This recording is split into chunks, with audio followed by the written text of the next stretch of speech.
Bismillahirrahmanirrahim. Assalamualaikum warahmatullahi wabarakatuh.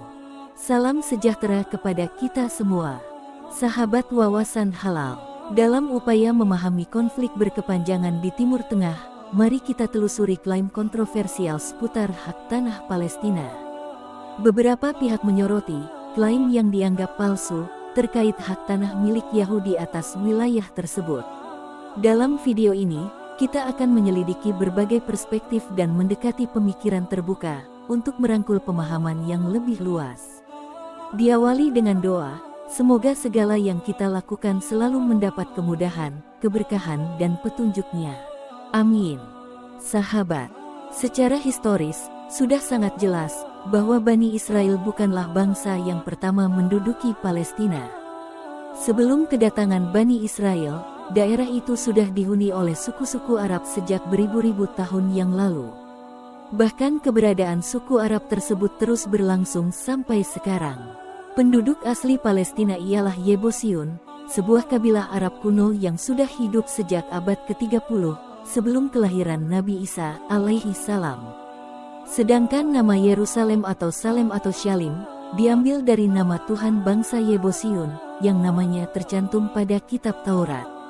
Demikianlah, bangsa Arab yang dimulai dari kabilah Kanan dan kabilah-kabilah lainnya, selama berabad-abad menduduki kota itu.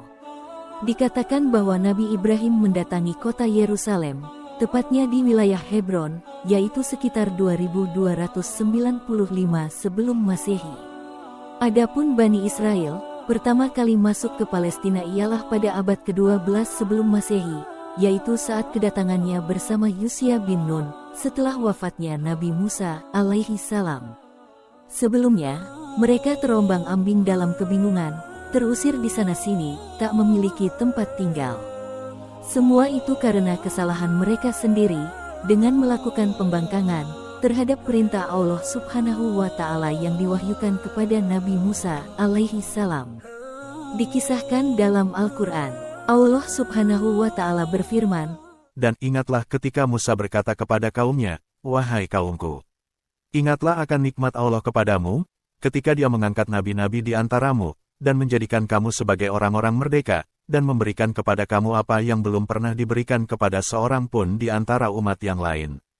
Wahai kaumku, masuklah ke tanah suci Palestina, yang telah ditentukan Allah bagimu, dan janganlah kamu berbalik ke belakang karena takut kepada musuh, nanti kamu menjadi orang yang rugi.'" Qs. Al-Maidah 20-21. Akan tetapi, mereka adalah bangsa pengecut, hati mereka telah dihinggapi rasa takut. Mereka lebih memilih terusir, terombang-ambing dan tidak memiliki tempat tinggal. Sikap pengecutnya itu terlihat jelas dari jawaban mereka terhadap ajakan Nabi Musa alaihi salam. Mereka berkata, "Wahai Musa, sesungguhnya di dalam negeri itu ada orang-orang yang sangat kuat dan kejam, kami tidak akan memasukinya sebelum mereka keluar darinya. Jika mereka keluar dari sana, niscaya kami akan masuk." Qs. Al-Maidah 22. Lalu dalam ayat selanjutnya, mereka berkata, "Wahai Musa, sampai kapanpun kami tidak akan memasukinya selama mereka masih ada di dalamnya, karena itu pergilah engkau bersama Tuhanmu dan berperanglah kamu berdua. Biarlah kami tetap menanti di sini saja." Qs. Al-Maidah 24. Dari ayat itu dapatlah kita pahami, dengan sikap pengecutnya itu, mereka menolak mentah-mentah ajakan Nabi Musa alaihi salam. Lalu dalam keadaan terusirnya mereka dari tanah yang telah diberkahi, sesuai dengan apa yang mereka nyatakan itu, bagaimana mungkin mereka mengaku memiliki hak sepenuhnya atas tanah Palestina? Sementara itu, pengembaraan mereka ke berbagai penjuru bumi, karena terusirnya di mana-mana akibat tingkah pola mereka sendiri. Hal itu adalah sebab timbulnya konsekuensi bagi mereka berinteraksi dan beranak pinak dengan bangsa lainnya. Sehingga terputuslah nasab mereka sebagai nenek moyang Bani Israel, yaitu keturunan asli dari Nabi Yakub. Jelaslah, generasi Yahudi di masa sekarang ini bukanlah keturunan asli Bani Israel sebagaimana yang mereka katakan. Meski demikian, mereka berupaya penuh untuk menyebarluaskan klaim palsu, berkoar ke sana-sini, bahwa mereka adalah keturunan orang-orang Bani Israel generasi pertama yang menghuni Palestina dahulu. Adapun hal itu dilakukan untuk tujuan propaganda, agar kaum Nasara menilai mereka sebagai keturunan asli Nabi Yakub. Sehingga muncul beberapa opini bahwa merekalah yang dimaksudkan oleh janji, sebagaimana tertulis dalam Perjanjian Lama. Dengan ini mereka sangat berharap kaum Nasara merasa memiliki ikatan secara emosional dan kemudian membela mereka. Sebab kaum Nasara mengagungkan Taurat Perjanjian Lama dan menganggapnya sebagai wahyu dari Allah. Selanjutnya kehancuran demi kehancuran perlahan dialami bangsa Yahudi. Setelah penindasan yang dilakukan oleh Fir'aun di Mesir 1200 sebelum Masehi, mereka juga kembali dihancur leburkan dan menjadi budak pada masa Nebukadnezar pada tahun 597 sebelum Masehi. Mereka juga mendapati kehancuran di Persia pada tahun 300 sebelum Masehi, hingga masa kekuasaan Romawi di tahun 63 sampai 600 Masehi. Mereka bisa bernafas lagi dan merasa hidup tentram pada masa kekhalifahan Islam. Ketika itu, Yerusalem dibebaskan oleh Umar bin Khattab.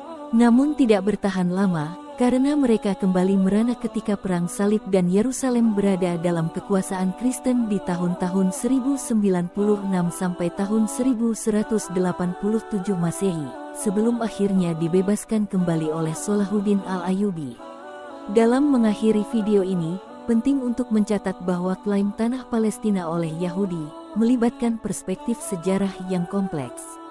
Dari tinjauan beberapa ayat Al-Quran dan sejarah, sangat jelas bahwa Bani Israel menolak ajakan Nabi Musa alaihi salam.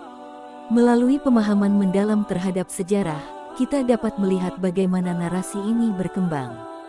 Video ini bertujuan untuk mendorong penelusuran sejarah dengan objektivitas dan membantu penonton menyusun pemahaman yang lebih kaya akan konflik yang berlangsung. Terima kasih atas waktu dan perhatiannya. Sampai jumpa di video berikutnya.